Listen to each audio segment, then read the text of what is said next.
Picture this.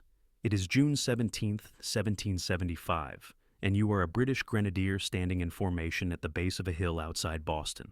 The morning sun is already brutal. Sweat runs down your face beneath your bearskin cap.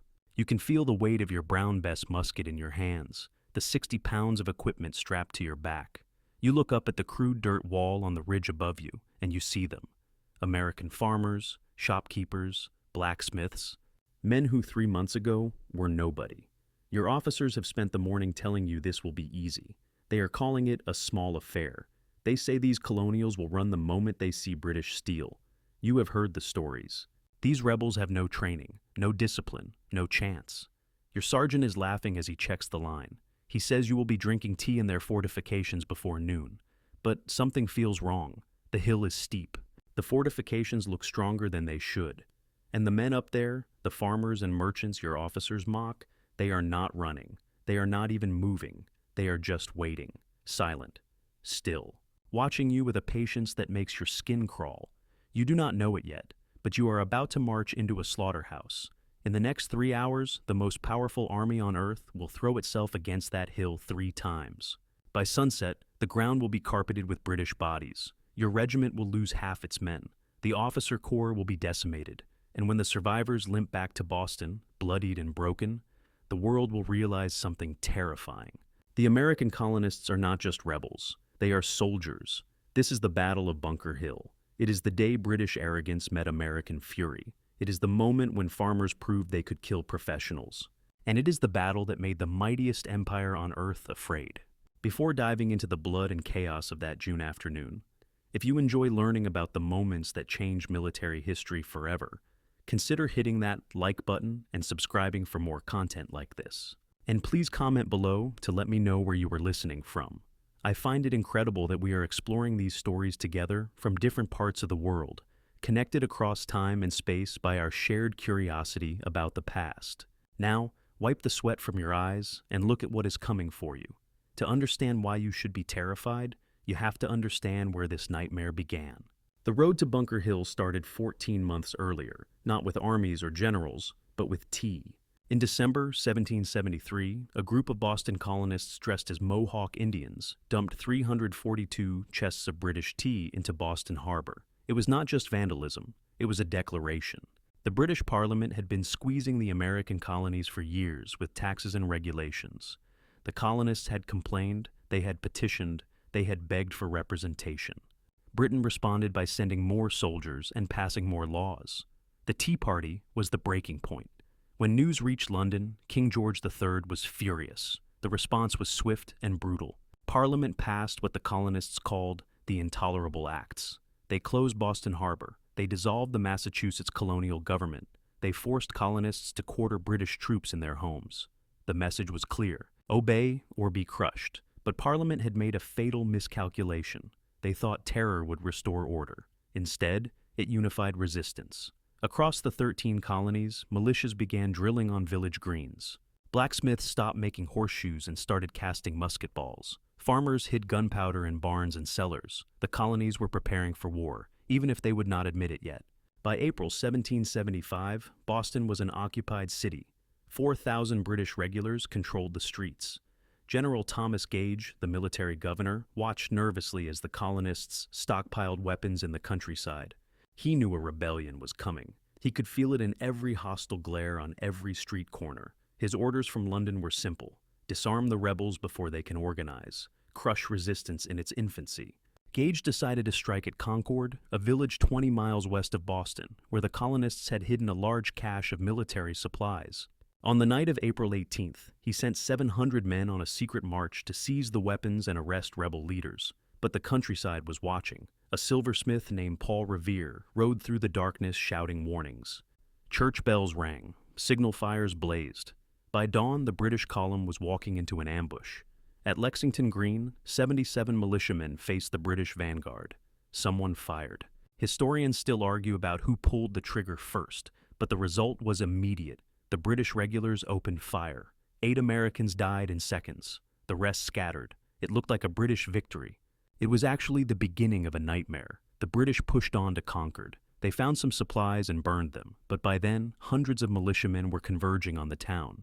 At North Bridge, a company of British light infantry opened fire on a growing crowd of colonials. This time, the Americans fired back. 3 British soldiers fell dead. It was the first time American firearms killed British troops in formation. The psychological impact was electric. The British began their retreat to Boston. That is when the real killing started. The road from Concord became a 20-mile gauntlet of death. American militiamen lined the road, hiding behind stone walls, trees, and barns. They fired at the British column from cover, then melted back into the landscape. The British regulars, trained to fight in open-field European battles, had no answer for this guerrilla warfare. They fired volleys into empty woods while musket balls tore through their ranks from invisible positions. By the time the battered British column stumbled back into Boston, they had lost 73 dead and 200 wounded. The Americans lost 49, but the casualty count was not the important number. What mattered was the psychological shift. The British regulars, the finest infantry in the world, had been hunted like animals by farmers and shopkeepers. The myth of British invincibility died on the Concord Road. General Gage was trapped. Boston sat on a narrow peninsula connected to the mainland by a thin neck of land. Surrounding the city were hills that dominated the harbor. If the rebels seized those heights and dragged artillery up there, they could bombard British ships and make the city uninhabitable. Gage knew this. The rebels knew this. It was only a question of who would move first. In the weeks after Concord, thousands of militia poured into the countryside around Boston. They came from Massachusetts, Connecticut, New Hampshire, and Rhode Island. Most had no uniforms. Some had no weapons. They were farmers, carpenters, fishermen, and laborers. But they were angry, and they were willing to fight. They formed a loose siege around the city, digging in and waiting. The situation was absurd. An amateur army of colonials was besieging professional British troops. On paper, it should have been a joke, but the British were stuck. They controlled Boston, but they could not break out without suffering catastrophic casualties. They were prisoners in the city they occupied. Then came intelligence that changed everything. British scouts reported that the rebels were planning to fortify Bunker Hill and Breed's Hill, 2 high points on the Charlestown Peninsula, directly across the water from Boston. If the Americans put cannons up there, they would control the entire harbor. Gage could not allow it. He began planning an assault to drive them off before they could dig in. But the Americans moved first. On the night of June 16, 1775, 1,200 colonial militia marched silently onto the Charlestown Peninsula. Their orders were to fortify Bunker Hill, the taller of the 2 peaks. But when they arrived, Colonel William Prescott, the commander, made a fateful decision. He looked at Bunker Hill, then at Breed's Hill, which sat closer to Boston and offered a better field of fire. Against orders, he chose Breed's Hill. It was a gamble. Breed's Hill was more exposed. It was harder to defend. But Prescott understood something his superiors did not. This was not about defense. This was about making a statement. He wanted the British to see them. He wanted to provoke a response. And he wanted to prove that American militia could stand against British regulars in a real battle.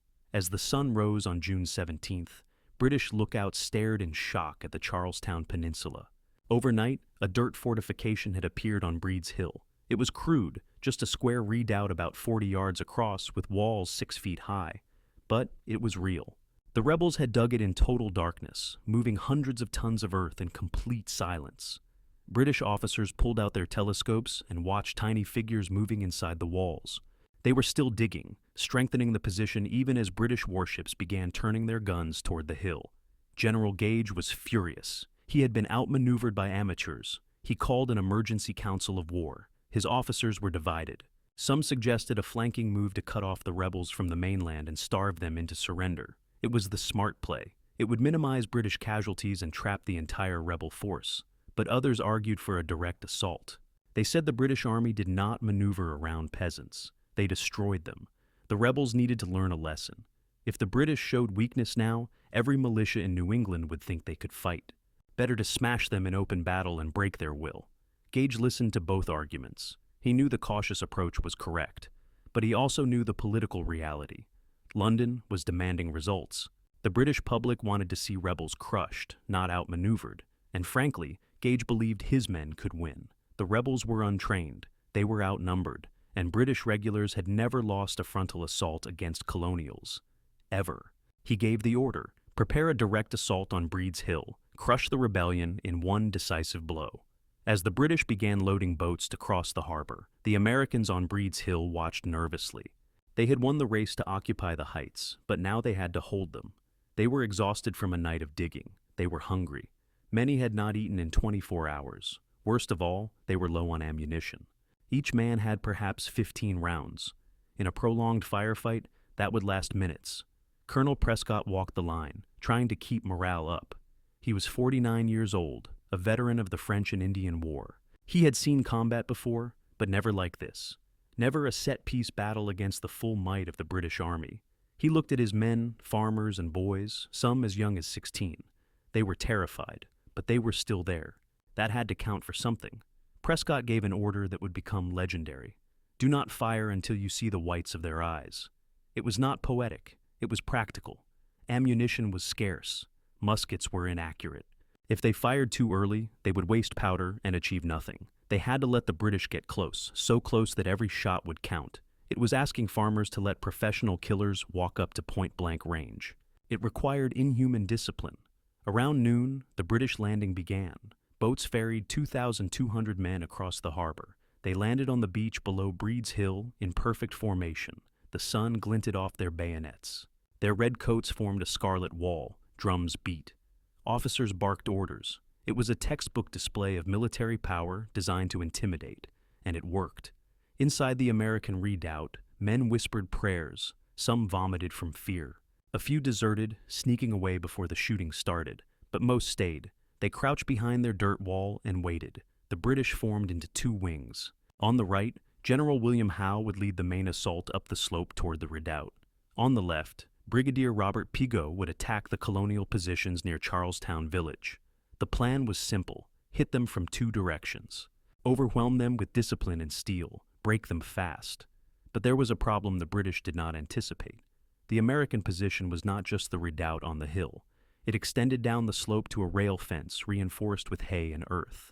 Behind that fence, hundreds of New Hampshire and Connecticut militia waited. They were led by men like John Stark, a hardened veteran who had fought in the Wilderness Wars. Stark was not intimidated by red coats. He had killed professionals before. Stark walked the fence line, pounding stakes into the ground at measured intervals. His men asked what he was doing. He said he was marking the killing range. When the British reached this stake, he said, "We fire, not before. Any man who shoots early will answer to me." His voice was calm. It was the calm of a man who had done this before and survived. On the British side, officers made their final inspections. Grenadiers adjusted their tall bearskin caps. Light infantry checked their flints. Line regiments dressed their ranks. Every man carried a Brown Bess musket, a bayonet, and 60 pounds of gear. They were professionals. They had trained for this. They had done this 100 times, in 100 battles across Europe and America. This was supposed to be routine. General Howe climbed onto a small rise to survey the field. He was 46 years old, a career soldier who had fought in some of the hardest campaigns of the previous war. He looked at the American fortifications and felt something unexpected: doubt. The position was stronger than it looked from the water. The slope was steep. The rebels had a clear field of fire, and his men would have to march uphill under fire carrying full packs. For a moment, Howe considered calling it off. He could pull back, wait for artillery, soften the position with bombardment, then attack at dawn. But he dismissed the thought. His men were already in position. The rebels were watching. To withdraw now would look like cowardice. The British Army did not retreat from farmers. He gave the order: advance. 2,200 men began marching up the hill.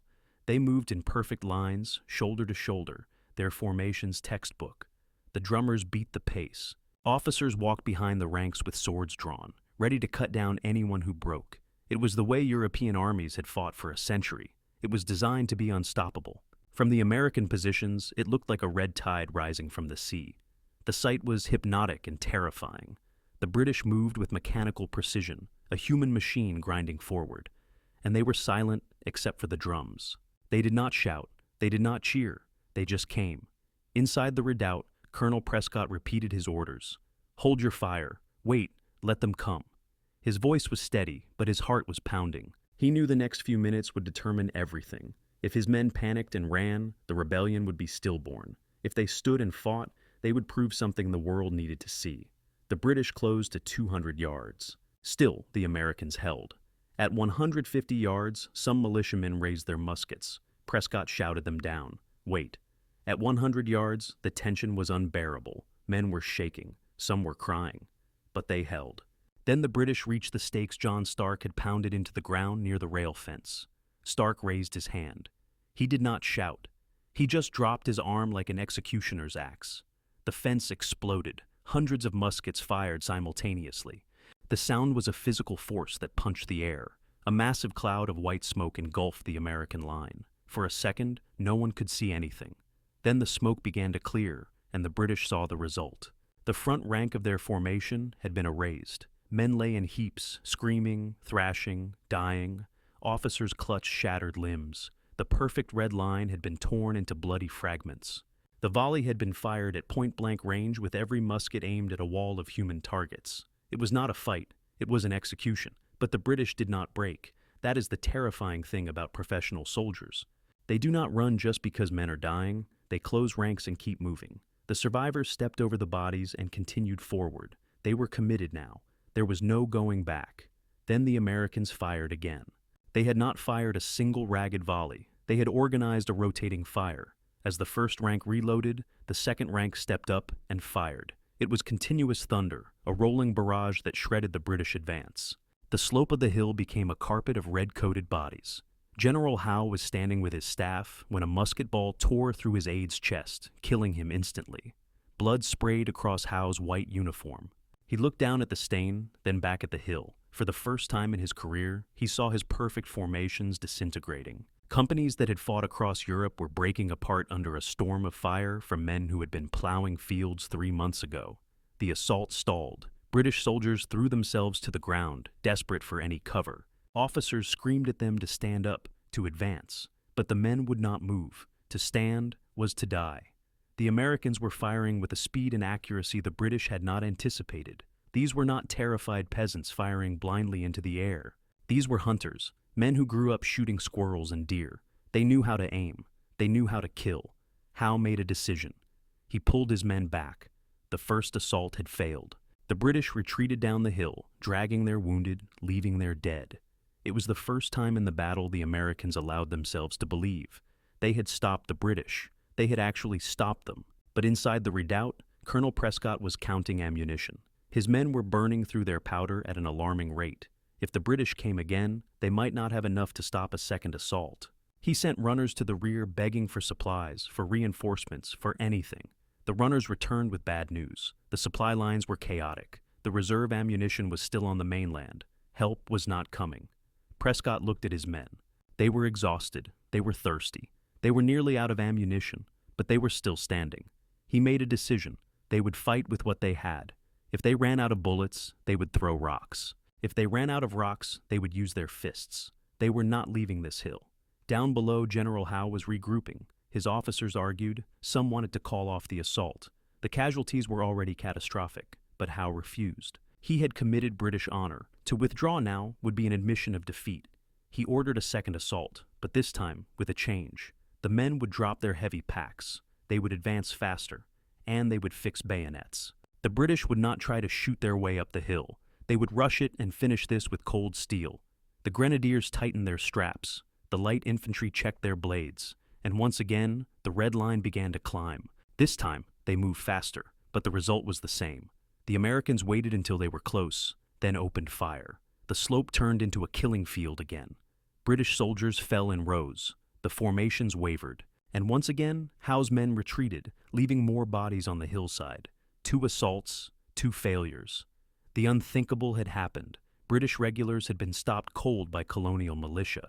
Across the harbor, civilians in Boston watched through windows in stunned silence. British officers cursed. American sympathizers began to hope. But in the American redoubt, the situation was desperate.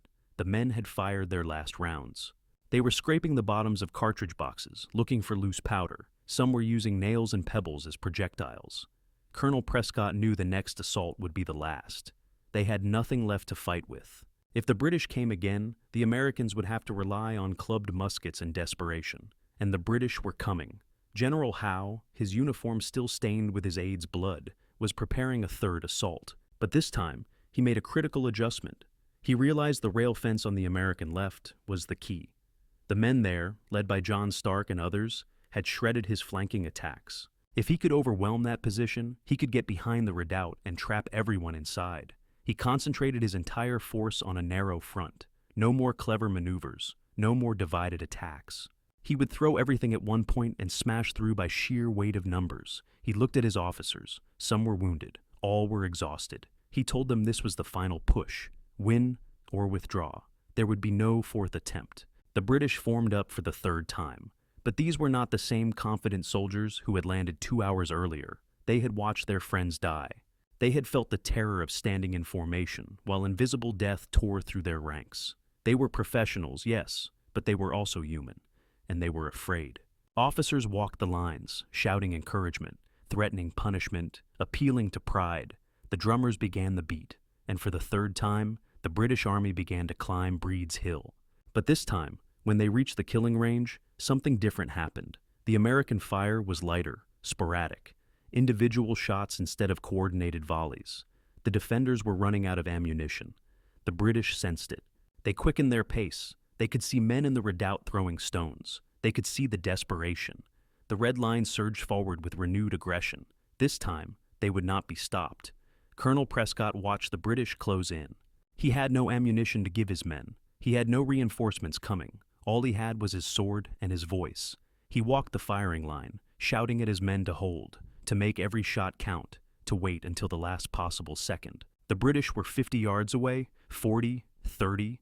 Then the Americans fired their final volley. It was thinner than before, but it still tore holes in the British line. Men fell, but not enough, not nearly enough. The British kept coming, and this time, they did not stop at the wall. They climbed it. Bayonets flashed over the dirt rampart.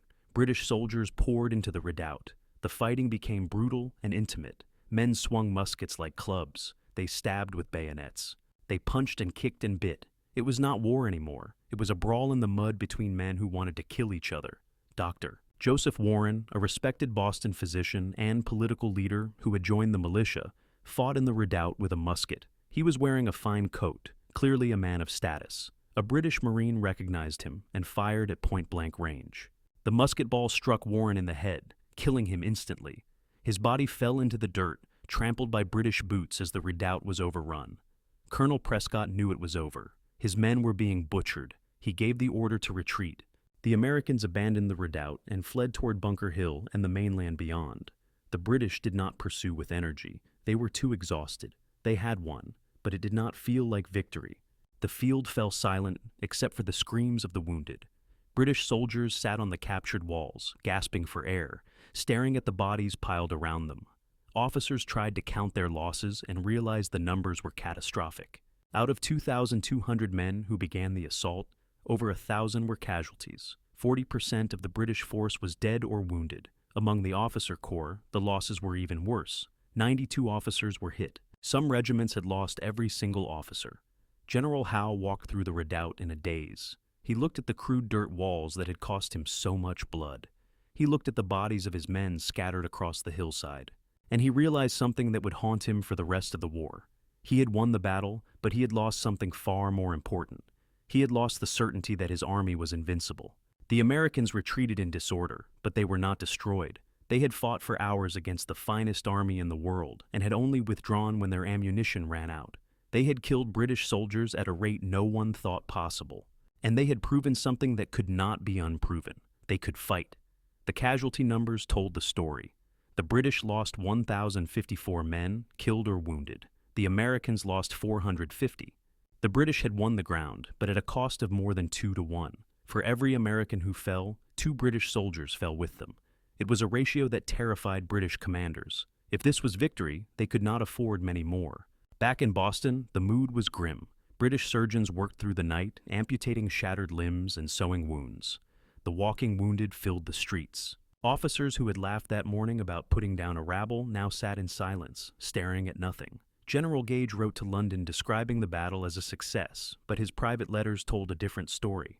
He admitted the rebels had fought with a determination that shocked everyone. He said the army had been badly mauled and morale was shaken. When news of Bunker Hill reached London, the reaction was mixed. The government celebrated the capture of the Heights. Newspapers printed triumphant headlines. But military professionals read the casualty reports and went pale. One member of parliament said the British could not afford another such victory.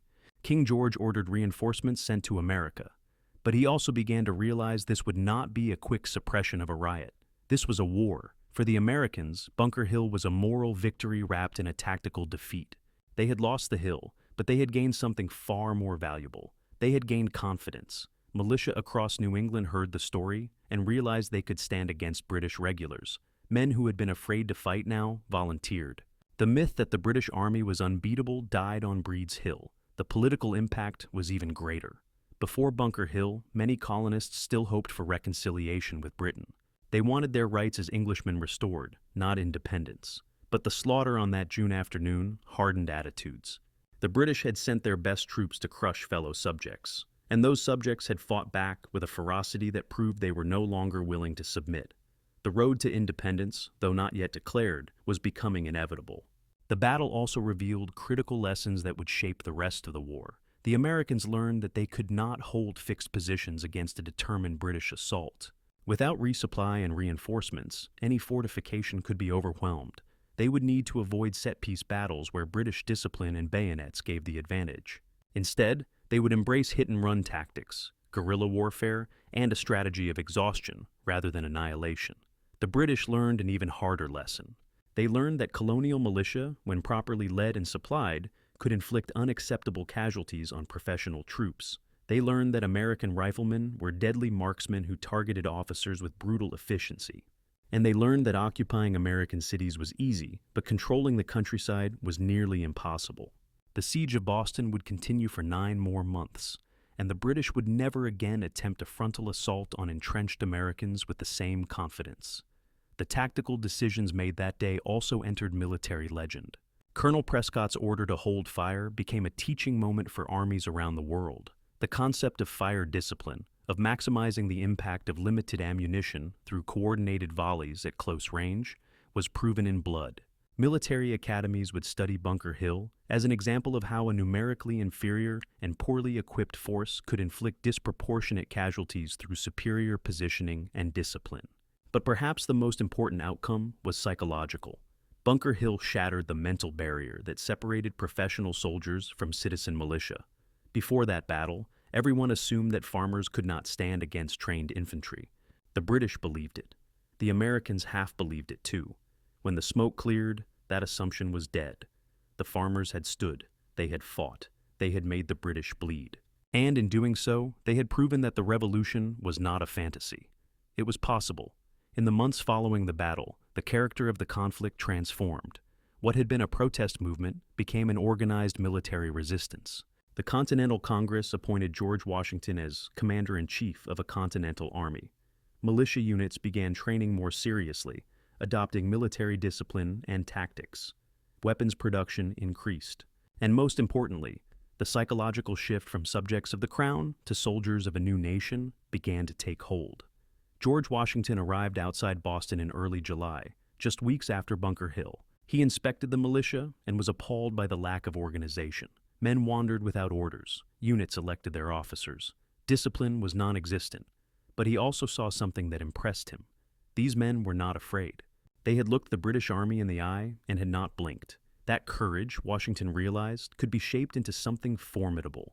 Washington spent the next months transforming the militia into an army. He enforced discipline. He organized units. He begged Congress for supplies and ammunition. And he studied the British positions in Boston, looking for a way to force them out without repeating the bloodbath of Bunker Hill. His solution came in March 1776 when American forces dragged captured artillery to the Dorchester Heights, another set of hills overlooking Boston. The British woke up to find cannons pointing at their ships and realized their position was untenable. Rather than face another Bunker Hill in reverse, they evacuated the city. The evacuation of Boston was a strategic victory for the Americans, but it was Bunker Hill that made it possible. The British never recovered the offensive spirit they lost on that bloody slope. They had learned to respect American resistance, and that respect bred caution. For the rest of the war, British commanders would approach American positions with a wariness that slowed their operations and gave the Continental Army room to maneuver. The legacy of Bunker Hill extended far beyond the immediate military consequences. The battle entered American mythology as a founding moment, a proof that ordinary citizens could resist tyranny through courage and sacrifice.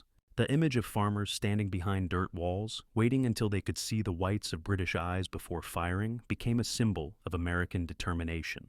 It was a story told to children, painted in art, and celebrated in speeches for generations. For the British, Bunker Hill was a trauma. The regiments that fought there were never the same. Officers who survived carried the memory of watching their men cut down by invisible enemies. The confidence that had carried the British Empire across the globe was replaced by a gnawing doubt. If farmers in Massachusetts could do this, what would happen when they faced the full might of a continental army? The answer would come in the years ahead, at places like Saratoga and Yorktown, but the seeds of British defeat were planted on Breed's Hill. The battle also highlighted the brutal reality of 18th century warfare. Musket volleys at close range created carnage on a scale that is difficult to comprehend today. A Brown Bess musket fired a lead ball 3/4 of an inch in diameter. When it hit human flesh at 50 yards, it did not make a clean hole. It shattered bones, pulped organs, and caused massive hemorrhaging. Men did not die quickly. They bled out slowly, screaming for water or their mothers. The battlefield after Bunker Hill was a scene of medieval horror, bodies piled in ditches, wounded men crawling through the grass looking for help that would not come. Medical care in 1775 was primitive. Surgeons had no concept of sterilization.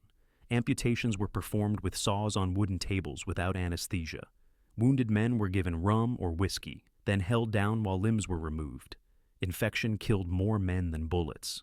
The hospitals in Boston after Bunker Hill were death houses where the smell of gangrene mixed with the screams of the dying. British surgeons worked until they collapsed, but they could not save everyone. Men with abdominal wounds were left to die because there was nothing anyone could do. The human cost of Bunker Hill extended beyond the soldiers. Families on both sides lost sons, fathers, and brothers. The town of Charlestown was burned during the battle, leaving hundreds of civilians homeless. The psychological trauma of combat affected survivors for years. Some men returned to their farms and never spoke of what they had seen. Others drank themselves to death trying to forget. War is not just a political event or a strategic contest. It is a human catastrophe, and Bunker Hill was a catastrophe for everyone involved. Yet out of that catastrophe came a nation. The men who fought on Breed's Hill did not know they were creating America. They thought they were defending their homes, their rights, their dignity. But their courage set in motion a chain of events that would lead to independence, a new constitution, and a radical experiment in self-government. The battle was a small affair in the grand sweep of military history, just a few hours on a single hill, but it changed the world. The tactical lessons of Bunker Hill influenced military thinking for decades. European observers who studied the battle noted the effectiveness of prepared defensive positions against frontal assaults. The American success in maximizing casualties through disciplined fire at close range became a model for other revolutionary movements. The French, watching from across the Atlantic, saw in Bunker Hill a template for how citizen soldiers could challenge professional armies. Less than 15 years later, revolutionary France would use similar tactics against the monarchies of Europe. The battle also accelerated the development of American military identity. Before Bunker Hill, colonial militia were local organizations with little sense of common purpose.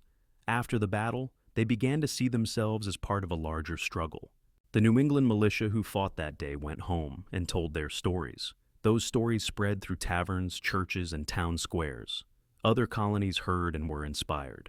By the time the Declaration of Independence was signed 13 months later, the psychological groundwork had been laid. Americans had already proven they could fight. Now they just needed to declare what they were fighting for: the death of Dr. Joseph Warren became particularly symbolic. Warren was not a professional soldier. He was a physician, a political thinker, a man of ideas who put those ideas into action. His death in the redoubt, fighting alongside farmers and mechanics, embodied the revolutionary ideal that all men, regardless of class, were equal in the struggle for liberty.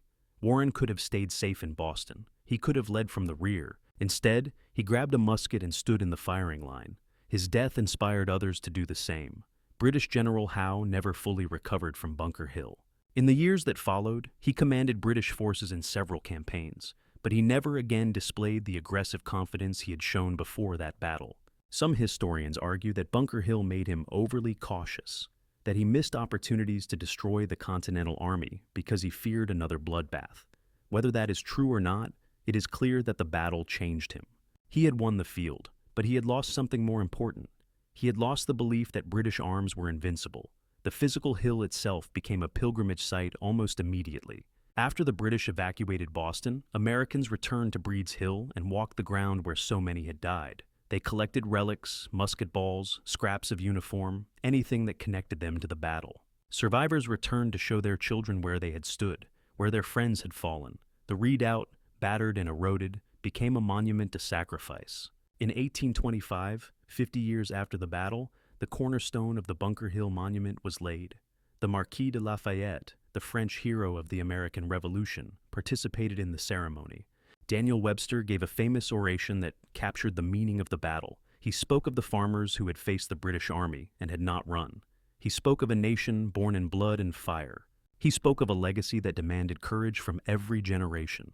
The monument, a granite obelisk 221 feet tall, still stands today, visible for miles, a reminder of what happened on that hill.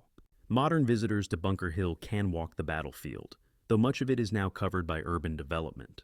The monument sits on Breed's Hill, the actual site of the fighting, though the battle is still called Bunker Hill, due to the initial confusion about which hill was fortified. Plaques mark important positions. A small museum displays artifacts and tells the story, but the real history is in the ground itself, in the soil that soaked up the blood of over 1,400 men on a single afternoon.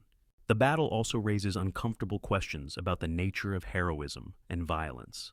The American narrative celebrates the militia for their bravery, and rightly so. They stood against overwhelming odds and fought with remarkable courage. But we should also acknowledge the humanity of the British soldiers who marched up that hill. They were not monsters. They were professionals doing their duty.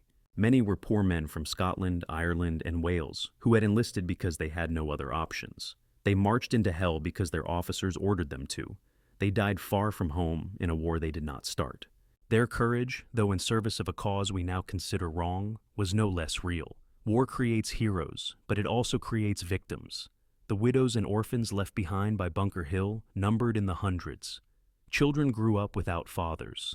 Wives faced poverty and hardship. Communities lost their best men. The glory of battle, celebrated in paintings and speeches, obscures the grinding misery that follows. Every monument to courage is also a monument to loss.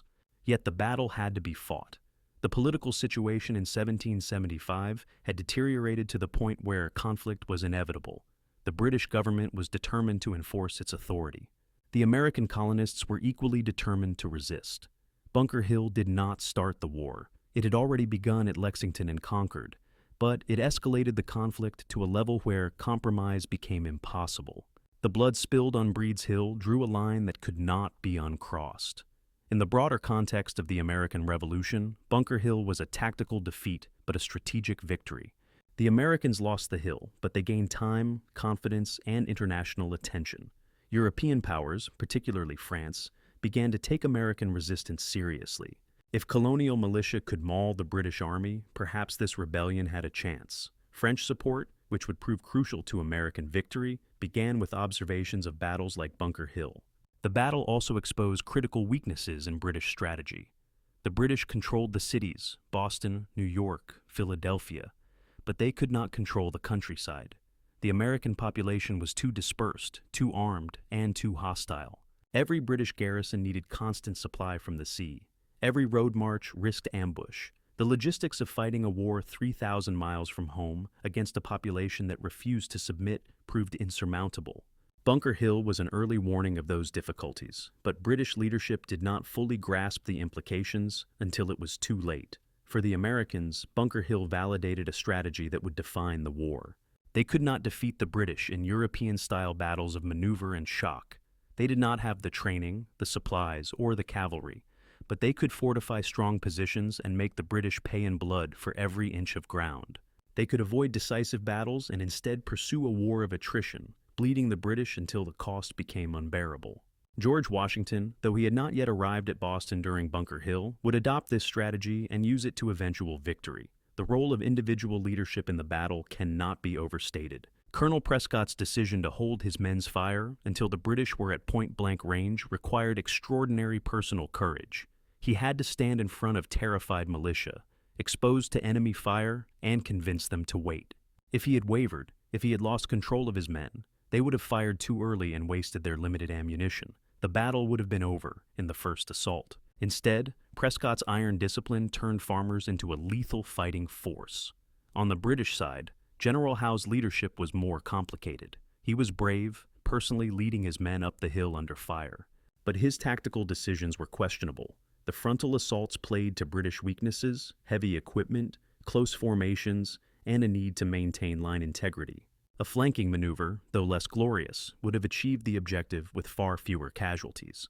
Howe's adherence to conventional European tactics in an unconventional American war became a pattern that hampered British effectiveness throughout the conflict. The weapons used at Bunker Hill were primitive by modern standards, but devastatingly effective at close range. The Brown Bess musket, the standard British infantry weapon, was accurate to perhaps 75 yards under ideal conditions. In combat, with smoke, fear, and movement, effective range dropped to 50 yards or less. But at that range, the heavy lead ball caused catastrophic wounds. The musket was not designed for precision. It was designed for volume of fire. British infantry tactics relied on massed volleys, hundreds of muskets firing simultaneously to create a wall of lead. Against other European armies in open fields, this worked. Against entrenched Americans who could take aimed shots, it was suicide. The American weapons were a mixed bag. Some militia had military muskets, either captured British weapons or French imports. Others carried hunting rifles, which were far more accurate but slower to reload. A skilled rifleman could hit a target at 200 yards, picking off British officers with terrifying precision. But rifles could not be fitted with bayonets, and they took 3 to 4 times longer to load than muskets. In a close assault, a rifleman was vulnerable. The mix of weapons in the American ranks actually worked to their advantage. Riflemen could snipe at British formations from long range, while musket-armed militia could deliver close-range volleys. The psychological dimension of 18th century combat is difficult for modern readers to grasp. Soldiers were expected to stand in tight formations while being shot at. They watched friends die, but could not take cover. They loaded and fired mechanically, following orders, suppressing every human instinct to run. The discipline required was extraordinary. British regulars were trained through brutal, repetitive drill to obey orders without thinking. They could maintain formation under fire because it had been beaten into them during years of training. The American militia had no such training. Most had never stood in a battle line before. Their discipline came from different sources. Some were motivated by ideology, belief in liberty and resistance to tyranny. Others fought to protect their homes and families. Many were driven by peer pressure, the knowledge that their neighbors were watching and that to run would bring lifelong shame. Whatever the source, their discipline on Bunker Hill was remarkable.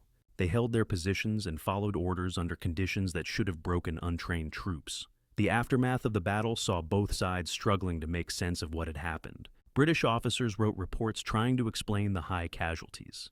They blamed the terrain, the heat, the weight of equipment, anything to avoid the obvious conclusion that the Americans had fought extremely well. American leaders, while celebrating the moral victory, also recognized the near disaster. If the British had flanked the position, the entire American force could have been trapped and destroyed. Luck and British tactical mistakes had saved them as much as courage. The battle also triggered a propaganda war. American newspapers printed exaggerated accounts of British casualties and American heroism. British newspapers downplayed the losses and emphasized the capture of the heights. Both sides understood that public perception mattered. In America, Bunker Hill became a rallying cry. In Britain, it became an embarrassment that the government tried to minimize. The truth, as usual, lay somewhere between the competing narratives. One often overlooked aspect of Bunker Hill is the role of African American soldiers. Historians have documented that several black men, both free and enslaved, fought in the battle. Salem Poor, a free black man, was later commended by his officers for his bravery. Peter Salem is credited with killing British Major Pitcairn. Their participation challenges simplistic narratives about the Revolution and reminds us that the struggle for liberty was complicated by the existence of slavery. Men fought for freedom while denying it to others. This contradiction would haunt America for nearly a century and ultimately require another, even bloodier war to resolve. The environmental conditions of the battle also played a role. June 17th was hot and humid. The British, wearing wool uniforms and carrying heavy packs, suffered from heat exhaustion even before the fighting started. Several men collapsed from heat stroke during the march up the hill. The Americans, in lighter clothing and with the option to remove their coats, had a slight advantage. Water was scarce on both sides. Men fought with parched throats and swollen tongues. The wounded begged for water, and there was none to give. Heat, thirst, and exhaustion compounded the horror of combat. The immediate aftermath of the battle saw frantic efforts to care for the wounded. British surgeons set up field hospitals and houses near the landing site. American wounded were carried to Cambridge and surrounding towns. The medical facilities were overwhelmed. Surgeons worked by candlelight, amputating limbs and probing for bullets with unwashed instruments. Anesthesia did not exist. Men were held down while bones were sawed. The screams could be heard for blocks. Many wounded men begged to be left alone to die rather than endure surgery. Infection set in within days. Gangrene turned limbs black. Fevers raged. The death toll climbed for weeks after the battle as wounded men succumbed to complications. The burial of the dead presented its own challenges. In the June heat, bodies decomposed rapidly. The British buried their dead in mass graves near where they fell.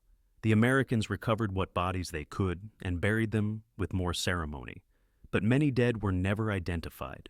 They were buried in unmarked graves, their families never knowing what happened to them. The missing and unaccounted for added to the grief of both sides. The strategic situation after Bunker Hill remained largely unchanged. The British still held Boston. The Americans still besieged them. But the psychology had shifted. The British knew they could not break out without catastrophic losses. The Americans knew they could not assault the city without artillery and ammunition they did not have. The siege settled into a stalemate that would last until Washington's arrival, and the fortification of Dorchester Heights forced the British evacuation. The battle's place in American memory has evolved over time. In the early Republic, Bunker Hill was celebrated as a patriotic touchstone, proof that American virtue could defeat British tyranny. During the Civil War, both Union and Confederacy claimed the legacy of Bunker Hill, each arguing that their cause represented true revolutionary spirit. In the 20th century, the battle became a symbol of American resilience, invoked during both World Wars as a reminder that Americans do not quit when facing long odds. Today, Bunker Hill is remembered primarily as a symbol rather than studied as a battle. Most Americans know the phrase, "Don't fire until you see the whites of their eyes," but few know the tactical details of the fight. This is perhaps inevitable. National myths simplify complex events into digestible narratives, but there is value in digging deeper, in understanding the battle not just as a symbol, but as a real event where real men fought and died. The lessons of Bunker Hill remain relevant. The battle demonstrates that morale and motivation can compensate for lack of training and equipment, at least in defensive situations. It shows that technological or numerical superiority does not guarantee victory if the opposing force is well-positioned and determined. It illustrates the importance of leadership in crisis. And it reminds us that wars are won not just by professional soldiers, but by citizens willing to sacrifice for a cause they believe in. The British Army's performance at Bunker Hill has been debated by military historians for centuries. Some argue that Howe had no choice but to attack frontally, given the political pressure to crush the rebellion quickly. Others contend that a siege or flanking maneuver would have been more prudent. What is clear is that the British paid a terrible price for tactical inflexibility. Their adherence to European methods of warfare, designed for the open fields of the continent, proved costly in the rough terrain and unconventional conflict of America. For the Americans, Bunker Hill validated the militia system. Critics had argued that citizen soldiers could not stand against professionals. Bunker Hill proved them wrong. The militia had limitations. They lacked the training for complex maneuvers and could not sustain prolonged campaigns. But in a defensive role, properly led and motivated, they were formidable. This realization shaped American military policy for decades. The tradition of citizen soldiers defending their homeland, rather than a large standing army, became a core American value. The battle also highlighted the importance of logistics. The American failure to resupply the redoubt with ammunition was a critical mistake that ultimately forced their retreat. In contrast, the British ability to ferry fresh troops across the harbor and provide artillery support demonstrated the advantage of naval power and organized supply lines. Future American commanders would learn from this and place greater emphasis on logistics and supply management. The cultural impact of Bunker Hill extended into art and literature. Painters depicted the death of Dr. Warren as a noble sacrifice. Poets wrote verses about the brave farmers who stood against the empire. Playwrights staged dramatic recreations of the battle. These artistic works, while often historically inaccurate, helped cement the battle in American consciousness. The story of Bunker Hill became a tool for building national identity, a shared narrative that helped forge a diverse collection of colonies into a unified nation. In conclusion, the Battle of Bunker Hill was far more than a minor skirmish in a distant rebellion. It was the crucible where American military identity was forged. It was the moment when farmers proved they could fight. It was the day British invincibility died, and it was the beginning of a struggle that would birth a new nation. When the smoke cleared on the evening of June 17, 1775, 2,000 men lay dead or wounded on a single hill. The redoubt was captured. The Americans were in retreat. By every conventional measure, the British had won. But in the long shadow of history, we can see that the real victors were the men in homespun who stood behind the dirt wall and refused to run. They fought not for glory or conquest, but for the radical idea that they had the right to govern themselves, that a farmer was the equal of a lord. That courage mattered more than birthright. These ideas, tested in the fire of Bunker Hill, would spread across the world and change human history. The redcoats who climbed that hill were brave men. They did their duty. But the farmers who stood at the top were fighting for something the British could not match. They were fighting for home, for family, for a future they wanted to build with their own hands. And that made all the difference. Bunker Hill was not the end of the story. It was barely the beginning. 6 more years of brutal warfare lay ahead. Many more men would die. Many battles would be lost. But the seed planted on that bloody hillside would grow into something the British Empire could not uproot. It would grow into America.